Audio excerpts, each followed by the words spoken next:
video will show you how to remove the exhaust system on 2007 to 2013 4.8-liter Silverado 1500s.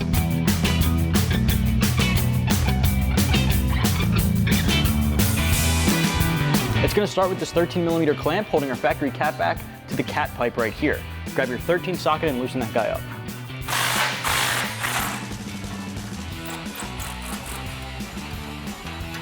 Alright, we don't really need the sockets anymore. We're just going to switch over to a hanger removal tool, which I definitely recommend. Pry bar works as well. This is just a little bit easier. We have a bunch of hangers we need to pop out of some isolators. So grab your hanger tool or something similar, and you're going to basically pry these guys out. Lubricating the hangers definitely goes a long way to make things easier.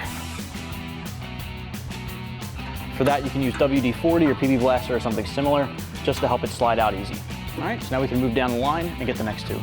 All right, for this next step, I have a pull jack underneath of our muffler supporting it. We're gonna pop off the hanger right above the muffler, really right over the axle too.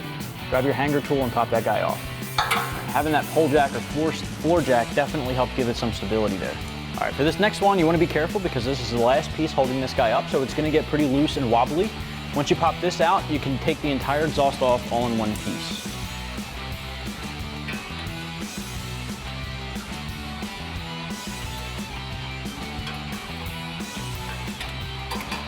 All right, so this may be easier with a helping hand if you have a friend on deck to give you a hand doing this, but it can be done by yourself. Just make sure you're being careful because it is still all one piece.